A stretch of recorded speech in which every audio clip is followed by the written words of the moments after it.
माँ को नमन करते हुए मैं अपना स्वानुभव व्यक्त कर रही हूँ जैसा मुझे अनुभव में आया है।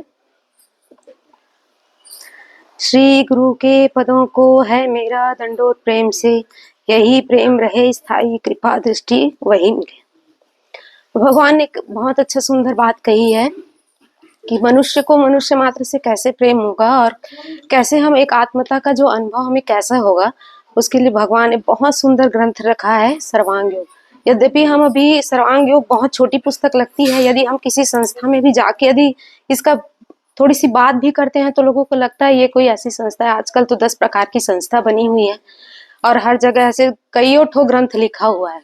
क्यों इसमें जाएं? क्या विशेष बात है और क्या इसमें ऐसा विशेष है जो बाकी ग्रंथों में नहीं है? ये समझाने के लिए आप सिर्फ पत्थर एक कर डालोगे फिर भी लोगों को समझ नहीं आता है इस ज्ञान। तो मैं बहुत भाग्यशाली अपने आप को मानती हूँ कि मेरा यहाँ जन्म हुआ और ऐसे घर में मेरा जन्म हुआ कि मैं उस चीज को समझ पाई हूँ। दुनिया भर का लांग लपेट से बहुत अच्छा ये है। आप आज कितना भी पढ़े लिखे, कितने भी आप चाहे डीओ के पास जाओ, बीओ के पास, कितने भी पढ़े लिखे इंसान के पास जाओ, पर उनके अंदर ना व्यवहार कहीं ना कहीं ऐसा है, छल कपट है। मतलब सादे कपड़े में भी छल कपट है।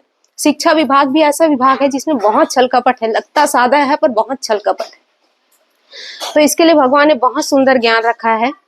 भगवान ने सबसे पहले चूंकि मुझे समय का भी बहुत बोला गया है कि समय ध्यान रखने के लिए, तो मैं अपनी वाणी को बहुत कम समय में समेटना चाहती हूँ।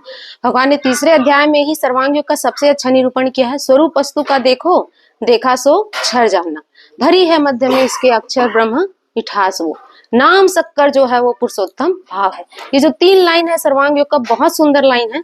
स्वरूप वस्तु का देखो, देखा सो क्षर जाना। ये जितने भी स्वरूप दिख रहा है सब क्षर है। क्षर यानी परिवर्तनशील। परिवर्तनशील तो है पर उसके अंदर स्वरूप वस्तु का देखो, देखा सो क्षर जाना। उसके भरी है मध्य में इसके अक्षर ब्रह्म मिठासो। तो हम सब के अंदर जो मिठास भरी हुई है, तो मिठास जो है वही अक्षर ब्रह्म है। और वो मिठास क्या है?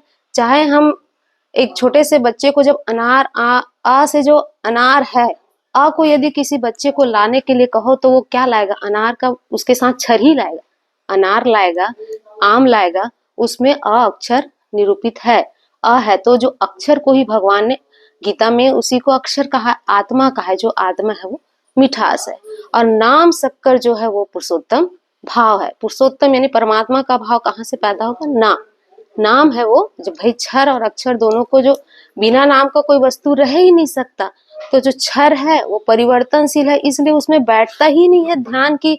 इसके अंदर जो अक्षर है वहां तक जाने के लिए भी बहुत समय लग जाता है। और जो दोनों को धारण किया हुआ है वो नाम है, व्यवहार है। उस चलाने के लिए हमें नाम का भी बहुत महत्व है और नाम जरूरी भी है। तो बिना नाम का कोई वस्तु नहीं रह सकता। भगवान ने उसके बाद आगे लिखा है 4थे अध्याय में, अपनी आंखों से देखो दिखता है पदार्थ है, ऐसे ही विश्व में सारे रूप का दिखना है। परमात्मा को जानने के लिए हमारे पास 8 अंग है, पृथ्वी, जल, अग्नि, वायु, आकाश। और अपने पास जो साधन है मनुष्य मात्र ने लेके आया है वो है आंख, कान, नाक, जीभ, त्वचा। इसमें कैसे है, ये इस वस्तु में कैसे है और अपने में वो परमात्मा कैसे, हम साधन कैसे लिए हैं जानने के लिए परमात्मा के 8 अंग को। और इस विश्व रूप में वो परमात्मा किस रूप में है, अपने में कैसे हैं और वस्तु मात्र में कैसे है, इसको जानने के लिए अपनी आंखों से देखो दिखता है पदार्थ है, ऐसे ही विश्व में सारे रूप का दिखना। तो अग्नि तत्व की क्रिया बनी हुई क्रियाशील ज्ञानेंद्री अपने पास आंख है और आंख से हमें रूप का अनुभव होता है। ये जो रूप है वो परमात्मा का पहला तत्व है रूप, और साधन अपने पास है आंख। और ये जो दिख रहा है वो रूप, और अग्नि जो है वो भी स्वरूप परमात्मा का पहला पंच महाभूत है। तो अग्नि से रूप सब जगह विद्यमान है और अपने में साधन रूप से आंख है। परमात्मा का जो दूसरा साधन अपने पास है, इसे हाथ लगा देखो आता है स्पर्श ध्यान में, ये स्पर्श भाव सर्वत्र विश्व में है भरा हुआ। जो स्पर्श है वो चिकना खुरदुरा जो हमें अनुभव होता है, वो परमात्मा का जो दूसरा साधन है वो स्पर्श भाव से सब जगह विद्यमान है। हम चिकना खुरदुरा ये इसके प्रकार है। चिकना कभी कहीं अनुभव होता है, कहीं खुरदुरा अनुभव होता है, तो ये इसका प्रकार है। स्पर्श जो है वो परमात्मा का दूसरा साधन है। और ये जो स्पर्श है वायु तत्व की बनी हुई क्रियाशील ज्ञानेंद्रिय अपने पास त्वचा है, ये त्वचा सब जगह ये जो स्पर्श है वो सब जगह विद्यमान है। ऐसे ही परमात्मा का जो तीसरा साधन है अपने पास, इसमें शब्द है स्थायी, बजा के कान से सुनो, वैसे ही विश्व में सारे स्थित है शब्द भाव भी। तो ये जो शब्द है वो ये जो शब्द है वो है आकाश तत्व की बनी हुई क्रियाशील ज्ञानेंद्रिय, अपने पास कान है, और जो शब्द है वो सब जगह भरा हुआ है, जिसमें ठिन ठिन फटफट इसके प्रकार है।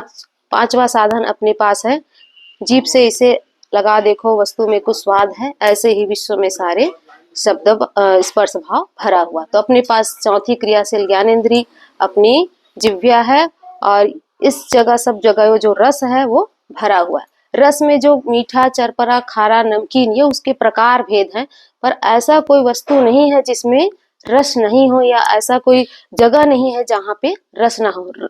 रस हम जब उस जगह प्रयोग करते हैं तब हमें पता चलता है कि वहाँ रस है, परंतु रस विद्यमान रहता ही है शुरू से। तो परमात्मा का जो चौथी ज्ञानेंद्रिय अपने पास जिह्वा है, और ये जो जिह्वा है वो जिह्वा, और यहाँ पे पूरा सब जगह रस है वो भरा हुआ है। और पंच महाभूत में जल तत्व ही सब जगह रस भाव से भरा हुआ है। पांचवा साधन है, नाक से सूंघ के देखो गंध है इसमें भरा, इसी रीति लखो सारे दृश्य में गंध भी रमा। जो पांचवा साधन है वो अपने पास नासिका बन के बैठी हुई है इस मनुष्य में, और सब जगह जो है वो गंध भाव से, सब जगह वो जो परमात्मा है वो गंध भाव से सब जगह भरा हुआ है। और विश्व में वही वायु तत्व की वायु तत्व ही है जो सब जगह गंध भाव से भरा हुआ है। यदि वायु नहीं रहेगा तो गंध जो यहाँ से वहां तक पहुंचाने का काम वायु है। तो इस हाँ, पृथ्वी तत्व की बनी हुई क्रियाशील ज्ञानेंद्रिय है अपने पास नासिका, और पृथ्वी तत्व तो सब जगह भरी हुई है। इस तरीके से पांच तत्व के द्वारा हमने पांच तत्वों का अनुभव किया।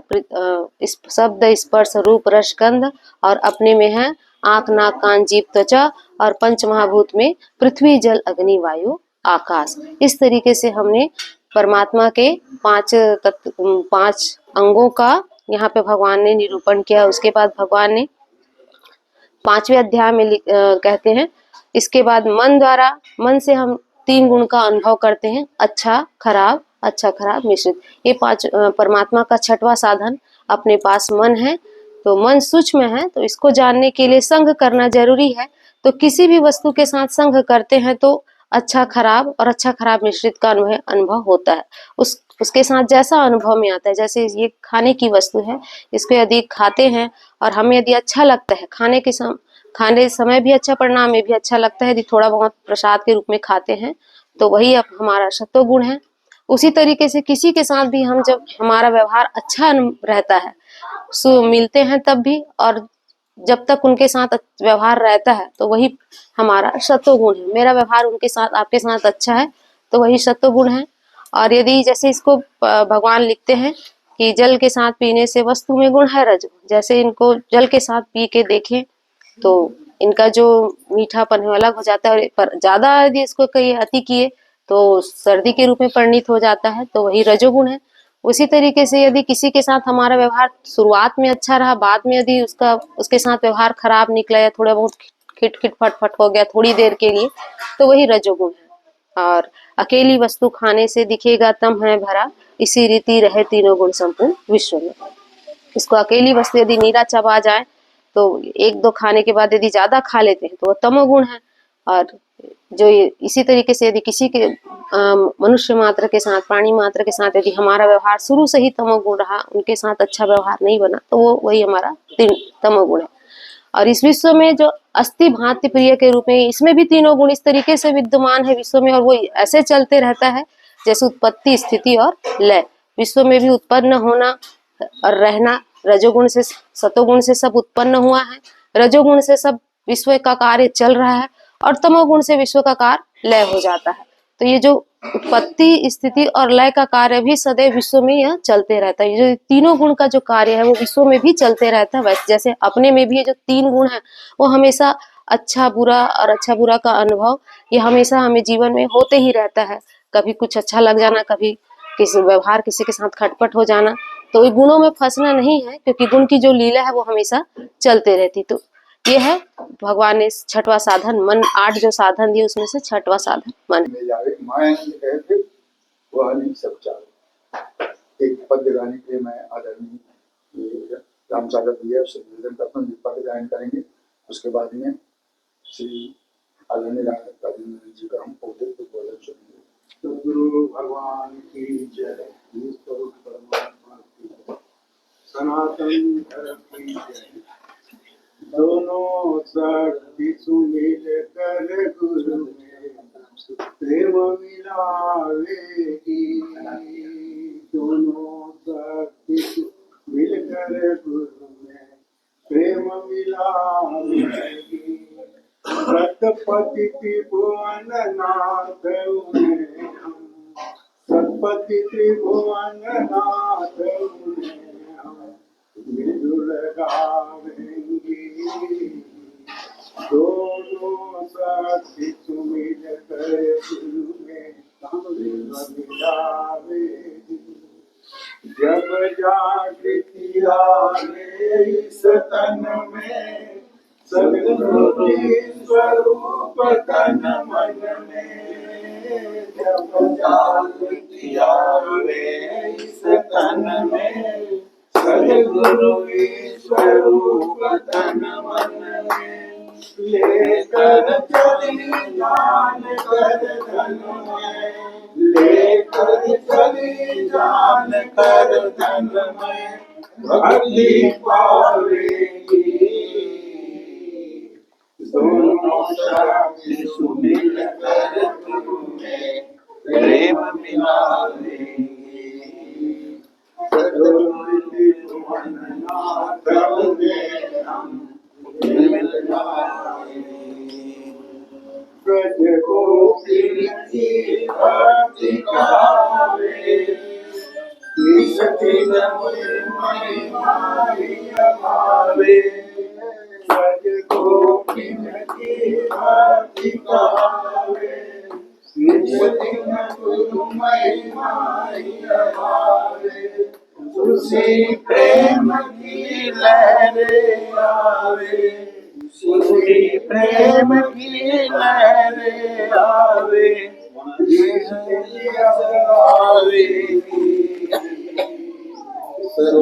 सर्वशक्ति सुमिल कर गुरु में प्रेम मिलावे। सतपति त्रिभुवन नाथ में हम मिलजुल गावेंगे। चार खानी की चार अवस्था, विश्वरूप की नहीं व्यवस्था। चार खानी की चार अवस्था, विश्वरूप की नहीं व्यवस्था। सूरज तारा चंद्र अवस्था, सूरज तारा चंद्र अवस्था सब समावेगी। दोनों शक्ति सुमिल कर गुरु में प्रेम मिलावेगी। सतपति त्रिभुवन नाथ उन्हें हम मिलजुल गावेंगे। मायानंद कहे सब चेतन, रूप सर्व में जाने है धन। मायानंद कहे सब चेतन, रूप सर्व में जाने निज तन। वही लखावे अपना निज धन, वही लखावे अपना निज धन। चक्र चलावेगी। दोनों शक्ति सुमिल कर गुरु में प्रेम मिलावेगी। सतपति त्रिभुवन नाथ उन्हें हम मिलावेगी। सतपति त्रिभुवन नाथ उन्हें हम मिलजुल गावेंगे। सतपति त्रिभुवन नाथ उन्हें हम मिलजुल गावेंगे।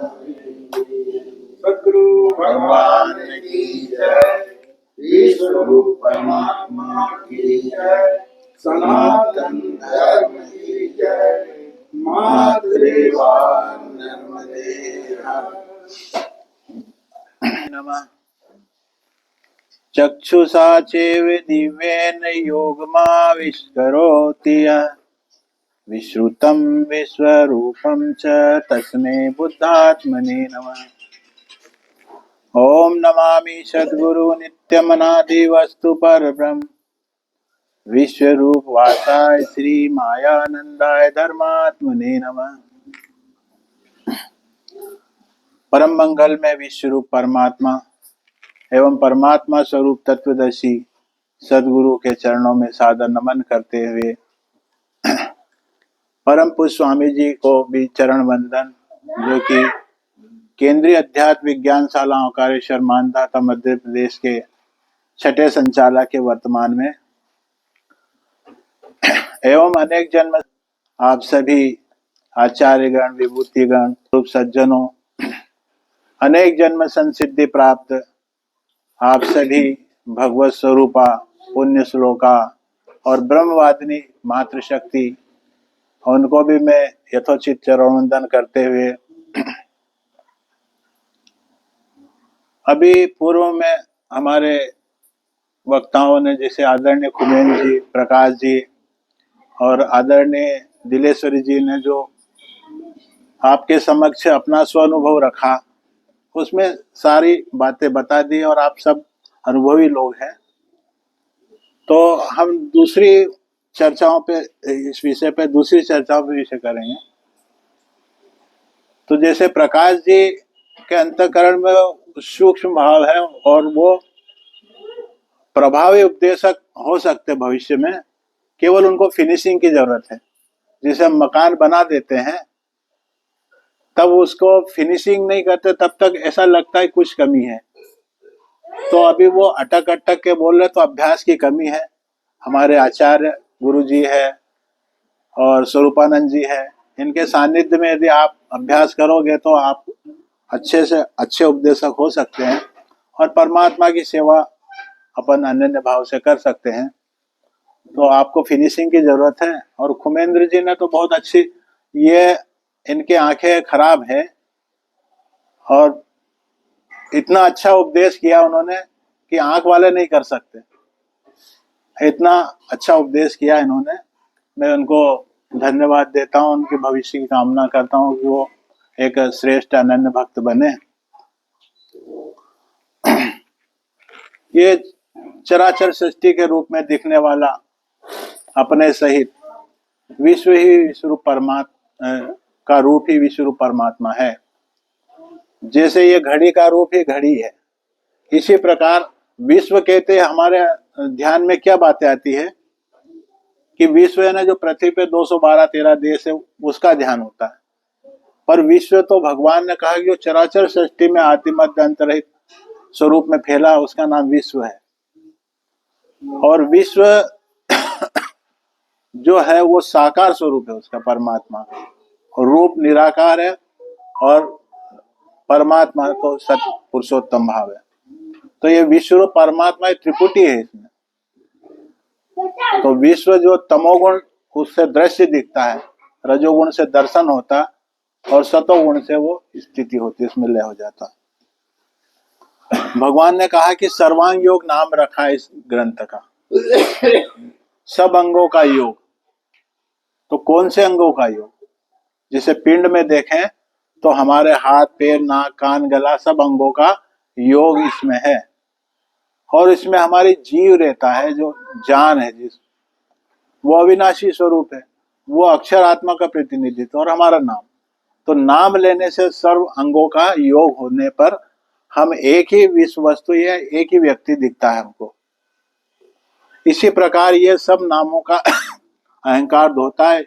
ईश्वरी धर्म सो विश्व रूप होता है। सर्वनामानि रूपानि विविधानि च, सब नाम रूप जो है उसी परमात्मा के ही है, लेकिन ये आंगिक नाम है, व्यवहार के लिए है, पिंडों के नाम है। तो सब नामों का लय एक ही नाम में करने से विश्व परमात्मा का वो दर्शन लक्ष्य होता है। अब इसमें सर्वप्रथम लिखा है कि सर्वांग योग। फिर ओम तत्सत, तो ओम तत्सत का अर्थ होता है कि ओम मन अक्षर, तत् यानी अक्षर, सत यानी पुरुषोत्तम। इस त्रिपुटी जब हम ओम तत्सत ऐसा बोलते हैं तो हमको विश्व रूप का ध्यान होना चाहिए अपने से ही, है ना। तो इसलिए ये उच्चारण 3 बार किया जाता है, क्योंकि वो तू ही है त्रिपुटी में संसार भर में, न जान के स्थायी स्थिति गति सदा जीव भर में। जीव भरम में रहता बिना त्रिपुटी के, बिना इसके। और वो गीता में भी वही त्रिपुटी योग है, इसलिए गीत गाया है परमात्मा दर्शन के, और इसलिए गीता कहा है उसको। इस विद्या के अनेक नाम है वेदों श्रुतियों में, त्रिनेत्र भी कहते हैं, शिव विद्या भी कहते हैं, ब्रह्म विद्या, आत्मयोग, समत्व योग, दिव्यचक्षु योग, सर्वांग योग।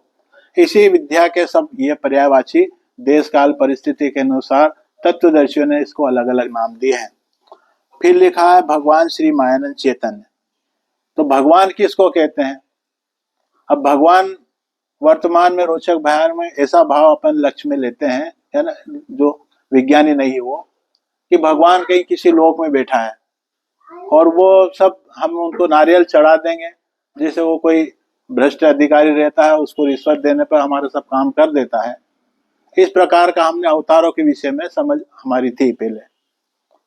लेकिन अवतार दिव्य जन्म कर्म जाने में वेती तत्वतः, अवतार तो दिव्य जन्म कर्म उनका होता है, और वो ज्ञान गुण और कर्म के लिए उनके मंदिर बनाए जाते हैं। लेकिन मंदिरों में क्या हो रहा है? कर्म कांड। पर वहां भी जो है वो तत्व दर्शन का ही अभ्यास, पूर्व में जो पंडित रहते थे, पंडित है ना, समदर्शिना योगी सा पंडिता, जो पंडित है ना, जो जानकार रहता है, जानने वाला तत्वदर्शी, उसको पंडित कहा है भगवद गीता ने। और पुजारी है ना, पूर्ण जानना इस रीति से। किस रीति से? यही विज्ञान की रीति, साक्षात्कार स्वरूप का। तो पुजारी, पंडित और ब्राह्मण ये सब पर्यायवाची शब्द है, लेकिन लक्ष्य परमात्मा ही करवाते थे। जैसे मान लीजिए हम मंदिर में जैसे ही जाते थे तो हम पहले, सबसे पहले जो है घंटी बजाते हैं, वो शब्द है ना, आकाश का अभ्यास था। फिर प्रतिमा के दर्शन करते हैं तो वो रूप का अभ्यास है। फिर चरण स्पर्श करते, वायु का अभ्यास है। फिर चरणामत जल का अभ्यास, और अगरबत्ती वगैरह लगाते थे गंध के, तो वो गंध पृथ्वी तत्व का अभ्यास है। फिर अपन जो है गुणानुसार वो चरणामत रहती है, जिसमें तुलसी दल रहता है, पानी रहता है और तांबे का वो पात्र रहता है। तो वो 3 गुणों का प्रतीक है ना। तांबा रहता है, गर्म रहता है, जल ठंडा रहता है, और वो तुलसी जो है औषधि स्वरूप में सतोगुण रहता है। तो सतरजतम तीनों उसमें गुण रहते हैं। तो वह हमारी नाड़ी जो है वात पित्त कफ की, उसको संतुलित रखती है, इसलिए वो चरणामत पीते हैं हम। उसका उपयोग तत्वदर्शी जानते थे और पूर्व में करते भी थे। पर आजकल चरणामत ले लो, है भगवान का चरण। तो चरण क्या है भगवान के? भगवान के 2 चरण है, 6 अक्षर, और पुरुषोत्तम पर स्वयं खड़े हो। और व्यवहार में यदि हम देखें तो व्यक्ति के 2 ही पैर रहते हैं, श्री गुरु के पदों को मेरा दंडोत प्रेम से। तो हम किसी भी तत्वदर्शी के पास ज्ञान सीखने जाते हैं तो उसको पहले, सनातन परंपरा यह है कि उसको प्रणाम वगैरह करते हैं अपन। अब ये भगवान षड्भगधारी होते हैं, ज्ञान वैराग्य, ज्ञान विज्ञान वैराग्य, श्री धर्म और विजय, ये षड्भग अवतारों में होते हैं, और 5 भग संतों में होते हैं। विजय करने का भग संतों में नहीं होता, वो निवेदनात्मक जो है व्यवहार करता है सभी से, और हाथ जोड़ कर ही उनको बताता है, विश्वरूप दर्शन करवाते हैं। अब ये ज्ञान है ना, प्रकृति का जो संपूर्ण ज्ञान है सब शास्त्रों का, क्योंकि मैंने श्रुति स्मृति शास्त्र पुराण आदि के पढ़े। भगवान भी विष्णु सहस्त्र नाम का पाठ करते थे, उनकी माँ करवाती थी बचपने में। तो ये सब ज्ञान है, शब्द ज्ञान है ना, परोक्ष। धर्म, कुरान हो, शरीफ हो, कुरान शरीफ हो या बाइबिल हो, जितने भी धर्म ग्रंथ है दुनिया के, धम्मपद हो, और जो सांप्रदायिक धर्म ग्रंथ भी जिसको बोलते हैं। हालांकि ये सांप्रदायिक धर्म ग्रंथ हमारी भाषा नहीं है ये, क्योंकि एक श्रेष्ठ पुरुष जो तत्वदर्शी रहते हैं इन शब्दों का उपयोग नहीं करता है। तो इस प्रकार प्रकृति का उनको ज्ञान रहता है और वो ज्ञान सहित ही जन्म होने से अयोनि पुरुष कहलाते हैं, अयोनि संभव पुरुष।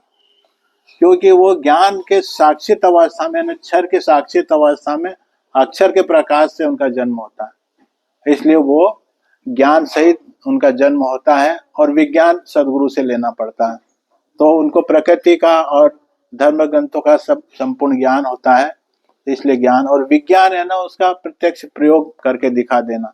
जो थ्योरी हमने पढ़ी है उसको प्रैक्टिकल करके दिखा देना कि कण कण में परमात्मा, जर्रे जर्रे में खुदा कैसे है। फिर ज्ञान विज्ञान धर्म, सनातन धर्म क्या है? अब हिंदू मुसलमान ये सनातन धर्म नहीं है, ये सांप्रदायिक धर्म है।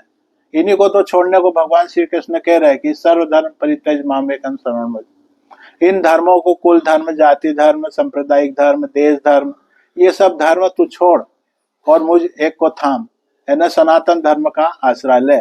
सनातन धर्म तो एक ही है लेकिन उसकी शाखाएं 4 है, ब्राह्मण, क्षत्रिय, वैश्य, शूद्र। ये गुणवाचक शब्द है, जातिवाचक नहीं है। और वर्ण भी एक ही है, वर्ण नाम प्रकाश का है।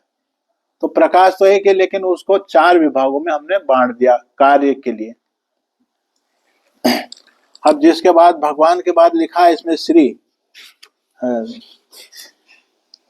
श्री है ना, तो श्री कहते हैं आचरणवान को। और मायानंद चेतन, ये भी त्रिपुटी, माया है न क्षर, आनंद है न अक्षर और चैतन्य न पुरुषोत्तम। यहाँ चैतन्य पुरुषोत्तम से अर्थ लेना है। चैतन्य प्रणीत, अब प्रणीत शब्द और रचित शब्द आया है इसमें, आखिरी में रचित आएगा है? तो ये प्रणीत शब्द है। जो प्रणीत किसको कहते हैं? जो अव्यक्त दशा रहती है या स्फुरण रहता है। स्फुरण हमारी नाभि के अंदर रहता है, तो वो स्फुरण जो विचार भी कहते हैं, हम साधारण भाषा में उसको विचार कहते हैं और शास्त्रीय भाषा में उसको स्फुरण कहते हैं या प्रणीत कहते हैं। वही प्रणीत स्फुरण विचार ये ग्रंथ में रचना कर दी भगवान ने, तो वो स्थूल हो गया। सूक्ष्म भाव जो रहता है हमको, क्योंकि हमारे पास 4 प्रकार की वाणियां पूर्ण उत्क्रांत स्वरूप में है। परा है ना नाभि में जो रहती है, पश्चंत है ना हृदय में, और मध्यमा है ना कंठ में, और वेखरी है ना मुंह में रहती। इस प्रकार ये हमको साधनों का धाम है, ये साधन धाम मोक्ष कर द्वारा। पर प्रयोग में हम 8 मुख्यतः 8 साधन है, मुख्य 8 साधन है, बाकी सब सहयोगी साधन है उसके। और इसे तो पूरा शरीर ही साधन के रूप में है ना। तो इनका प्रयोग हम जो है 8 साधनों का प्रयोग करते हैं। तो ये मुख्य साधन 5 ज्ञानेंद्रिय, 6ठा साधन मन, 7वीं बुद्धि, 8वां ये जीवात्मा जान, जो कि जानना है। अब जीवात्मा इसलिए कहते हैं कि जीव है न क्षर और आत्मा है न अक्षर, तो क्षर अक्षर का संयुक्त स्वरूप ही ये जीव है, जीवात्मा है, इसलिए ये परमात्मा का स्वरूप है, प्रणीत है ना। जिसके बाद तो फिर वो पूरी थ्योरी है इसमें, जो कि प्रैक्टिकल श्री गुरु के पदों को ये आखिरी में फिर इसमें लिखा है कि भगवान श्री मायानंद चेतन प्रणीत रचित या कृत। तो वो जो अपना स्फुरण था उनको, जो सदगुरु से प्राप्त करके, बीज प्राप्त करके जो तपस्या की उन्होंने कि इसको संसार को कैसे देना, तो वो फिर रचना करना पड़ेगी उसको शब्दों में। क्योंकि हमने जो अनुभव किया वो उसको व्यक्त करने का माध्यम हमारे पास साधन क्या है? शब्द है। बिना शब्द के हम ऐसा ऐसा बताएंगे और रूप नहीं बोलेंगे तो क्या ध्यान में आएगा? तो वो अनुभव प्रकट करने के लिए शब्द माध्यम होते हैं हमारे। और हमारे आदरणीय तीनों उपदेशकों ने अच्छे से आपको एक्सप्लेन किया ही उसका। तो इस प्रकार ये कुछ छोटी छोटी बातें हैं इसमें 5वें अध्याय में। क्योंकि इनकी चर्चाएं कम होती है इसलिए मैं इनका विवरण कर रहा हूं।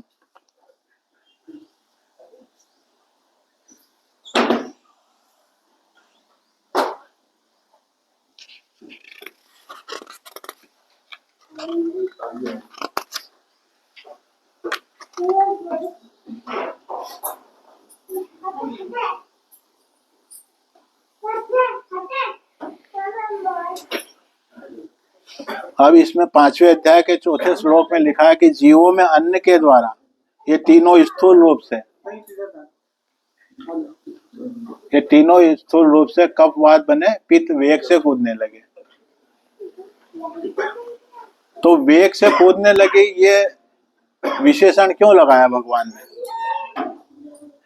और वेग से कूदने का हमको क्या लक्ष्यार्थ लेना है ना? जैसे हम किसी प्रकार का जब भोजन करते हैं तो या तो सत्वगुणी भोजन रहता है, रजोगुणी भोजन रहता है, तमोगुणी, अपने स्वभाव के अनुसार।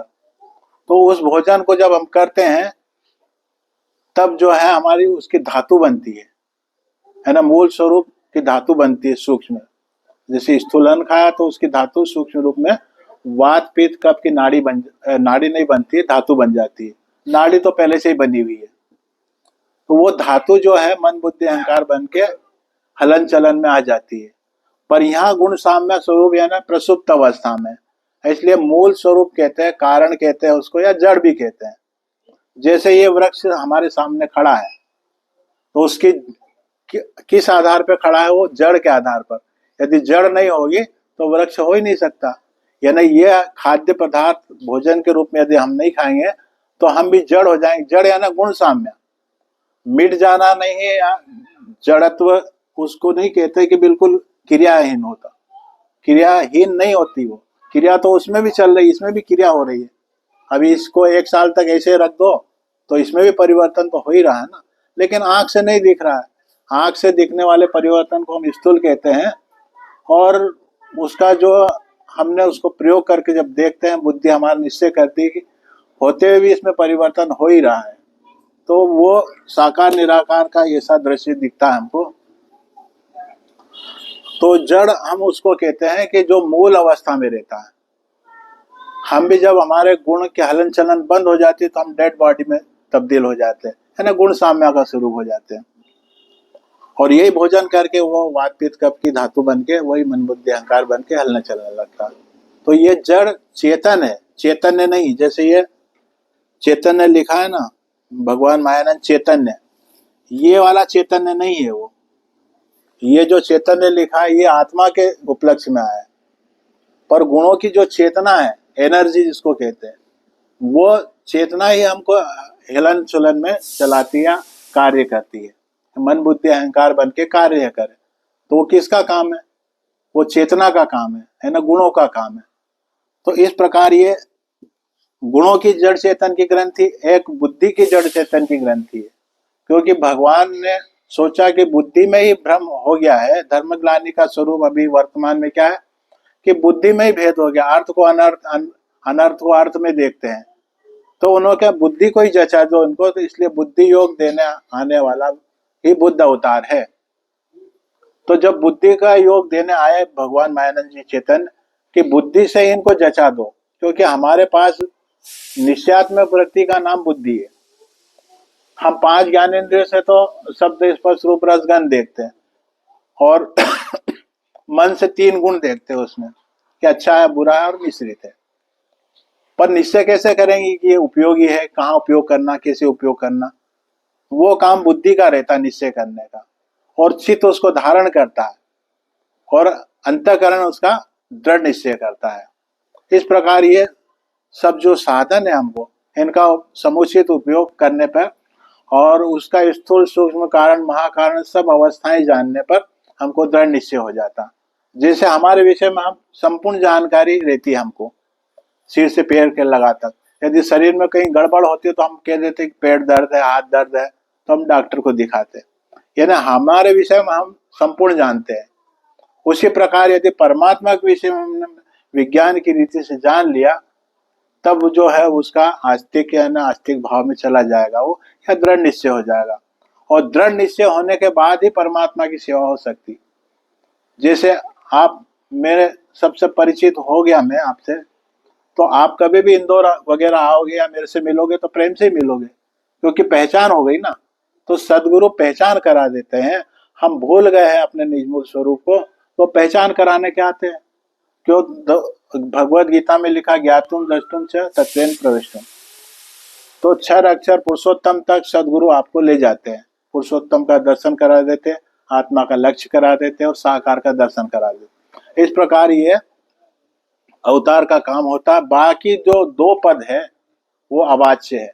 वो स्वयं को संवेद पद है, वो हमको स्वयं को अनुभूति। जैसे हमको किसी ने ऐसा टच करके मारा तो कितना दर्द हुआ हम ये शब्दों में नहीं बता सकते, वो अनुभव का विषय है और खुद को ही पता होता है। एक आभास होता है, जैसे हम डॉक्टर को पेट में दर्द हो रहा है तो उसको कभी हुआ होगा तो हम उसको भासता है और हमको व्यापता है। ये उसमें बारीक अंतर है थोड़ा सा।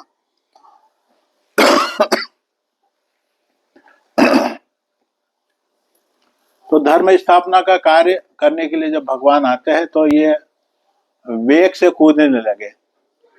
अब वेग, हम जिस प्रकार का भोजन करेंगे उस प्रकार के हमारे शरीर में नाड़ियों में धातु बन के वो जैसे मान लीजिए, एक उदाहरण से, व्यवहारिक उदाहरण से बात जल्दी समझ में आती है हमको। जैसे मान लीजिए कोई अच्छा विद्वान व्यक्ति है, सतोगुणी है, लेकिन उसको शराब पिला दो, है वो उसकी प्रधानता क्या है? सतोगुण की है, कफ की नाड़ी की प्रधानता उसके शरीर में, लेकिन उसको शराब पिला दो तो क्या करेगा? थोड़ी देर में तोड़फोड़ करने लग जाएगा और आप शब्दों का भी वो उपयोग कर सकता है। उसका कारण क्या है? उसका कारण क्या है कि मूल गुण जो था सतोगुण, कफ की धातु, वो तमोगुण ने उसको दबा दिया, है ना, ऊपर आ गया। यही धर्म ग्लानि व्यष्टि में जब होती है वो समष्टि में भी होती। तो यदा यदा धर्म, उस ग्लानि को मिटाने के लिए अवतार आते हैं। तो हमारे शरीर में जब हम शराब पी लेते हैं या पिलाई दी जाती किसी को तो बहुत ज्यादा उथल पुथल करने लगता है, क्योंकि उसको तमोगुण प्रबल हो जाता, वेग उसका बढ़ जाता, तो वेग से कूदने लगा।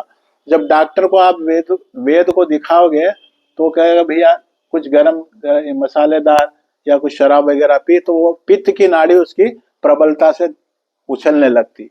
इसलिए भगवान ने वो उदाहरण लिया है कि वेग से कूदने लगे, इसी से स्थूलता पाई, मन बुद्धि अहंकार बन के कार्य करने लगे। तो ये सूक्ष्म बातें जो सर्वांग योग की है और संतों की कृपा से मुझे प्राप्त हुई है कुछ चीजें, वो हम सबका अनुभव बने। जब तक हमारा कोई अनुभव नहीं बनेगा, और अनुभव कब बनेगा? जब हम स्थूल सूक्ष्म कारण और महाकारण जब तक नहीं जानेंगे, हमारा अनुभव किसी भी वस्तु का नहीं हो सकता है। जैसे मान लीजिए कि परमात्मा का दर्शन करना, हमको तत्वदर्शी के पास गए और केवल साकार ही जान लिया है ना, स्थूल जान लिया, तो हो गया क्या दर्शन? फिर दूसरे बार गए तो दूसरी बार केवल हम निर्गुण निराकार आत्मा को ही समझ के आ गए, तो हो जाएगा दर्शन। पुरुषोत्तम का भी हमने दर्शन कर लिया तो भी वो दर्शन अधूरा है, निश्चय अधूरा है। तो ये तीनों रहते कहाँ? ये फिर समस्या खड़ी हो जाएगी। तो फिर वो जब तक हम वस्तु निश्चय जब होता है, ऐसे योगारूढ़ पुरुष में केवल सम रह जाता। सम का अर्थ यथार्थ, यथार्थ वस्तु का दर्शन हो जा, सम रह जाता। फिर सब मेरे में है ना, परमात्मा में, और मैं ही सब में पूर्ण भरा हूं। तो कैसे भरा है? तत्व रूप से भरा है। ऐसे नहीं कि मैं आप में हूं और आप मेरे में। तात्विक स्वरूप हमारा जो है एक है और वो सर्व है। एक तो अक्षर आत्मा को कहते हैं, क्योंकि वस्तु का स्वरूप अष्टांगी है और रूप एकांगी है और वस्तु सर्वांगी है। इस प्रकार का फिर जो क्षर का स्थूल सूक्ष्म कारण महाकारण जैसे अलग अलग दिखना, ये दो चीजें अलग अलग दिख रही है। अभी व्यवहार में तो है ही अलग अलग, लेकिन विज्ञान में नहीं है अलग अलग, क्योंकि अखंड रूप है। हम प्रयोग में जब देखते हैं, इसको समझते हैं, तो अखंड रूप का अलग अलग दिखता है। उसका कारण क्या है? उसका कारण कर्म इंद्रियों से अलग अलग दिखता है। अभी ये थोड़ी बारीक बात है, वो कर्म इंद्रियों से कैसे दिखता? दिखना तो ज्ञान इंद्रिय से होता है, और वो अलग अलग भिन्नताएं दिखना वो कर्म इंद्रिय से शुरू होता है, और एकता वहां ज्ञान इंद्रिय में हो जाती है। जैसे रूप अलग अलग दिख रहा तो कर्म इंद्रियों की वजह से दिख रहा, लेकिन ज्ञान इंद्रिय से देखेंगे, आंख से देखेंगे तो रूप तो अखंड है ना। इस प्रकार ये इसका गुण साम्य का क्षर का स्थूल भाव है। फिर उसका सूक्ष्म भाव क्या है? वो पांच तत्व में ये सब अलग अलग पांच में हो जाते हैं। फिर शब्द स्पर्श रूप रस और गंध, ये तन्मात्रा है, तत्व है। तो तत्व बिना विज्ञान की रीति से नहीं दिखते हैं, और पृथ्वी जल अग्नि वायु आकाश जो स्थूल है ये तो दिखते हैं हमारी आंखों से। तो सूक्ष्म तत्व हो जा तत्व रूप में उनका परिवर्तन हो जाता है ना, वो चले जाते, लय हो जाता। तो वहां सूक्ष्म 5 तत्व ही बचते, तो वो सूक्ष्म हो गए। अब स्थूल सूक्ष्म कारण में जाना चाहिए। तो कारण क्या है इन तीनों 5 पंच महाभूत और तत्वों का? क्योंकि ये 3 गुणों से उत्पन्न होते हैं। है सब स्वयंभू है, सब में सब है, लेकिन समझने के लिए और समझाने के लिए हमको ये शब्दों में अलग अलग व्याख्या करना पड़ रही है उसकी। जैसे एक ग्रंथ है, किताब है सर्वांग योग, ये तो एक ही है, लेकिन इसमें क्या लिखा है फिर अलग अलग अध्याय में उसका निरूपण शब्दों में समझाने के लिए करना ही पड़ेगा अलग अलग। क्योंकि व्यवहार हमेशा द्वैत में होता, अद्वैत तो ज्ञान है, ज्ञान अद्वैत में नहीं, वो व्यवहार अद्वैत में नहीं होता है। तो उसका कारण गुण है और प्रकृति गुण साम्य स्वयं महाकारण है। और उसके फिर नक्शे है, पंचीकरण 5 पदार्थों से मिश्रण से क्या क्या चीज हमारे अंदर बनती है, क्या क्या चीज बाहर बनती है, वो नक्शा फिर समझना है हमको। फिर हमारा सूक्ष्म शरीर क्या है, स्थूल शरीर क्या है, जड़ शक्तियां क्या है, क्रिया शक्ति किसको कहते हैं, द्रव्य शक्ति किसको कहते हैं, इच्छा शक्ति का स्वरूप क्या है, फिर उसको समझना है तत्वदर्शी से। क्योंकि तत्व विभाग निरूपण यही होता है, निरूपण करना है तत्व विभागों के अलग अलग विभाग हमको समझना है। तब जाके हमको गुण साम्य यानी अक्षर का दर्शन हुआ या साकार का दर्शन हुआ। अभी स्थूल में तो मोटे मोटे तो हम बताते हैं या समझते भी है ऐसा कि 5 तत्व 3 गुणों का जो समुच्चय रूप है वो साकार परमात्मा का स्वरूप है, पर इतनी सी बात नहीं है उसमें। ये बहुत सरल भी है और बहुत कठिन भी है। इसकी साधना कैसे करना है वो भगवत गीता के 6ठे अध्याय में उसकी सब एक साधक की अवस्था, एक साधक को कैसे लेके विज्ञान की साधना करना चाहिए वो लिखा है। तो ये 1 लाख मंत्रों का सार है। ये 1 लाख मंत्रों का सार मतलब 1 लाख मंत्र श्रुतियों में, वेद है ना, वेदों में नहीं है। वेद तो अनुभव को कहते हैं, वो एक ही होता है, लेकिन उसके 4 विभाग श्रुतियों में कर दिए हैं। तो श्रुतियों में जो लिखा है मंत्र 1 लाख, उसका जो 80,000 कर्म कांड के है, 16,000 उपासना कांड के हैं और 4,000 ज्ञान कांड है ना, जिसको हम उपनिषद कहते हैं। और उनका सार भगवत गीता 700 श्लोक में है और उसका सार ये सर्वांग योग है 1888 में। और इसका सर्वांग योग का भी सार 3रा अध्याय है। 3रे अध्याय में पूर्ण निरूपण भगवान का है। क्षर में अंग है 8, अक्षर एक रूप है, जहाँ है भावना दोनों लय का स्थान वस्तु सो। तो पूरी सर्वांग योग का सार एक ही श्लोक में डाल दिया। अगर पुण्य हमारे जन्मों की, अनेक जन्मों की पुण्याई होगी तो इतने से समझ जाते। भगवान लिखते हैं जीवन चरित्र में, डी.वाई. मार्डिकर जी लिखते हैं कि भगवान ने कहा कि हमको हमारे सदगुरु स्थान से 10-12 मिनट में हमको हमारा लक्ष्य प्राप्त हो गया। और अर्जुन को भी 25 मिनट के लगभग, ऐसे इतिहासकारों का कहना है कि 24-25 मिनट भगवान का उद्बोधन हुआ था और उसी को विस्तार करने के लिए फिर वेद व्यास जी ने जो भगवत गीता बनाई वो 700 श्लोकों में उसका, क्योंकि वो मनन कर्ताओं में विभूति थे तो उन्होंने अच्छे से उसको एक्सप्लेन कर दिया मानव कल्याण के लिए। तो धर्म ग्रंथ जो भगवत गीता सर्वांग योग है, ये सांप्रदायिक ग्रंथ नहीं है जैसे कुरान शरीफ वगैरह, धम्मपद है, बाइबिल है, ये सांप्रदायिक ग्रंथ है। फिर भी उसमें बहुत सारी अच्छाइयाँ लिखी है, पर उनके अनुयायी जो है उसको अलग रूप में लेकर जो है मानवता का जो विघटन कर रहे हैं। तो ये यूनिवर्सल ग्रंथ है, सार्वभौम ग्रंथ। इसमें केवल सिद्धांत कथि कहानियां नहीं लिखी हुई है। तो जब तक सिद्धांत हम किसी चीज का नहीं समझेंगे तब तक हमको उसका आकलन दृढ़ निश्चय नहीं होगा। और दृढ़ निश्चय बिना सेवा भी कैसे हो सकती है? हमारा निश्चय नहीं कि ये भाई साहब कौन है, कहाँ देखा होगा, पर पक्का निश्चय हो जाए तो फिर हम तो स्वागत ही करेंगे उसका आने वाले का। तो ये गुण, क्षर गुण साम्य का स्थूल सूक्ष्म कारण महाकारण हमको ध्यान में आना चाहिए अभ्यास से। क्योंकि बिना अभ्यास के, जैसे प्रकाश जी बोल रहे थे, तो उनका अभ्यास कम है इसलिए अटक अटक के भूल चूक में बोल रहे थे। पर अभ्यास से एक्सपर्ट हो जाते हैं हम। कर्म कुशलता प्राप्त हमको अभ्यास होती। कोई भी एक काम को करने से, लगातार करने से उसमें हम मास्टर हो जाते हैं। इसी प्रकार हर विद्या का काम है। यदि हमको कुशल होना है किसी काम में तो वही वही करो, वही वही करो, और जो अपना गुण स्वभाव है वो उसके अनुसार ही करना, नहीं तो धर्म ग्लानि में वर्ण संकर हो जाएगा। तो बुद्धि में ही भेद हो गया, इसलिए भगवान बुद्धि को ही जचाने ये योग आए हैं, इसलिए बुद्ध अवतार कहलाते हैं। अब हम जो है अक्षर का स्थूल सूक्ष्म कारण महाकारण देखते हैं। अस्थि कहते हैं है को, तो है वाला ऐसा वाला है नहीं है, ये स्थूल है। जैसे पृथ्वी जल अग्नि वायु आकाश मन देह अहंकार, ये स्थूल है। पर सूक्ष्म है क्या है कि शब्द स्पर्श रूप रस गंध गुण त्रय आठों का जो लय स्थान साम्य अवस्था से उसी में जो रहे भिन्न रूप से, तो ये अस्थि है, सूक्ष्म अस्थि है, क्योंकि छठे अध्याय का अक्षर अनुभव नाम योग है। तो उसमें जो रहती आत्मा है ना, प्रियत्व भाव है ना, उपयोगिता, जैसे शब्द उपयोगी है कि नहीं, प्रिय है कि नहीं। यहाँ तक कि हम किसी को गाली गलौज भी करते हैं तो हमको प्रिय लगता तभी तो उसको दे रहे हैं ना, हालांकि उसको बुरी लग रही होगी, पर हमको क्यों अच्छी लग रही, क्यों दे रहे हैं उसको गाली गलौज, क्यों कर रहे हैं, क्या, क्योंकि हमको प्रिय लग रहा ना उसको ऐसा बोलना। तो शब्द में भी तो प्रिय है ना, अक्षर है अस्थि भांति प्रियता। तो प्रियता तो सब दृश्य में भरा हुआ है, ओत प्रोत शब्द में है, स्पर्श में प्रियता है कि नहीं। हम किसी को प्रेम से अपने बच्चों को गले लगाते हैं, उसको चुंबन वगैरह करते हैं, तो प्रेम से ही तो करते हैं, प्रियता तो है उसमें।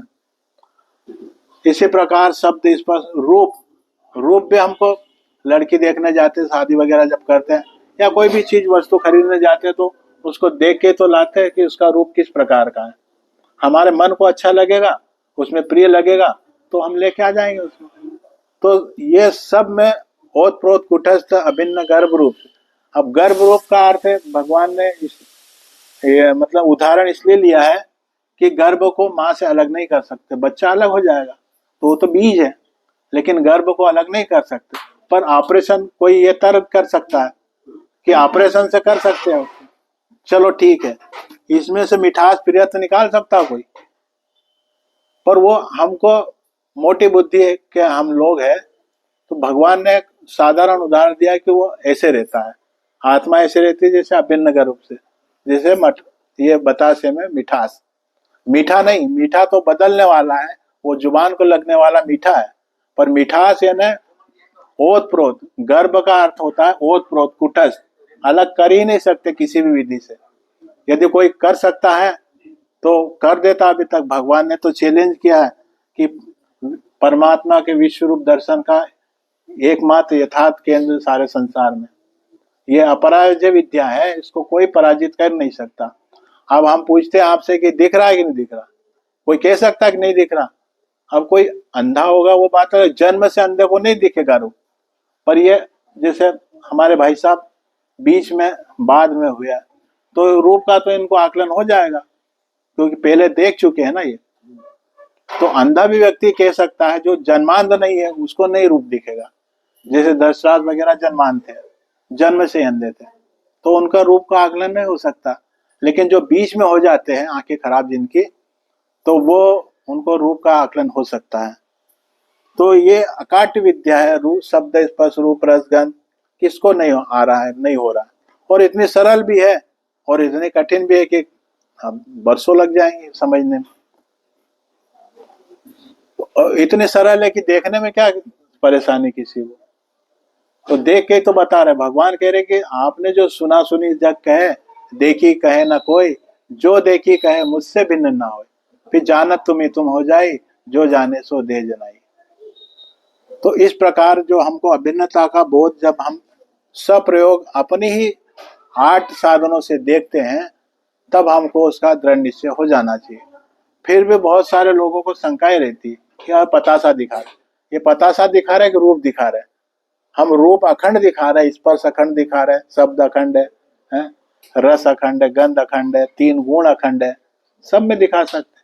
ये खाद्य पदार्थ इसलिए खा के बताते इसको, पर ये पदार्थ को कैसे बताएंगे, ये तो खाने की चीज नहीं, इसमें कैसे। तो गुणों को बता देना चाहिए हर प्रकार से। इसका चिंतन मनन जब आचार्य के सानिध्य में करेंगे तो सब जगह हमको गुण देखते आ जाएगा। तो अस्थि मतलब वो सूक्ष्म अस्थि है, उसी में जो है अभिन्न रूप से ज्ञानियों को भासती है साक्षित भाव। फिर भाति, भाति का अर्थ प्रकाश होता है और प्रकाश का पर्यायवाची शब्द ज्ञान भी है। भाति तो कैसे दिखा, जब गुण नहीं दिखते हैं, गुण है उनके आगे, तो वो जब 5 ज्ञानेंद्रिय से गुण नहीं दिखेंगे, उससे सूक्ष्म अव्यक्त गुण साम्य है, उससे फिर अव्यक्त अक्षर है, तो वो कैसे दिखे। तो भाति है ना, प्रकाश होता है, वो पर्यायवाची शब्द उसको ज्ञान। तो ये है मतलब सूक्ष्म है, ये भास हो रहा है ना हमको कि इसमें शब्द स्पर्श रूप रस गंध है, क्योंकि हम साकार का दर्शन करके आ गए हैं। तो अब इसमें जो है साकार का भास होगा, इस अधिष्ठान पिंड में भास होगा कि इसमें है ये चीजें। भाति है ना, ज्ञान होता है, प्रकाश होता है और प्रिय है। अब ये प्रिय क्यों लग रही है हमको, प्रिय क्यों है ये? प्रिय इसलिए है कि ये हम अधिष्ठान के रूप में इसको हम प्रयोग कर रहे हैं। ये कैमरा प्रिय क्यों है? क्योंकि इससे हमारा वीडियो वगैरह बन रहा है जो भी। ये क्यों प्रिय? क्योंकि इसमें आत्मविचार लिखे है। तो ये इसका कारण है। स्थूल सूक्ष्म का कारण क्या है? प्रिय है ना। अब दूसरे शब्दों में यदि हम कहेंगे तो क्षर अस्थि है, अक्षर भाति है, पुरुषोत्तम कारण है। स्थूल सूक्ष्म कारण या दृश्य लक्ष्य और भाव। अब अनुभव को कहते हैं महाकारण। तो ये अक्षर आत्मा के 4 भाव हो गए। क्षर के हमने जान लिए, अलग अलग पिंड देखना वो स्थूल भाव है। 5 तत्वों में लय हो जाना वो सूक्ष्म भाव है। गुणों में लय हो जाना कारण भाव है और गुण साम्य में सबका लय हो जाना महाकारण भाव है। अस्थि भाति प्रिय और अनुभव, ये आत्मा के 4 लक्षण 3 लक्षण है और आत्मा को अनुभव में आ जाना ये महाकारण है उसका।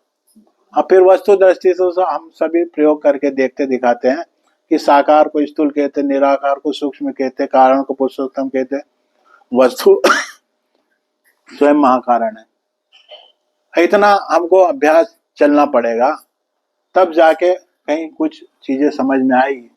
अभी स्थूल में तो ठीक है, उतना जितना बताते हैं हम आधे घंटे में या समझते हैं उतना वहां तक ठीक है, लेकिन मंजिल इतनी आसान भी नहीं और आसान भी है। अभ्यासों के लिए कोई बात कठिन नहीं होती। जो अभ्यास प्रयास करता है उसके लिए कोई भी चीज कठिन नहीं है।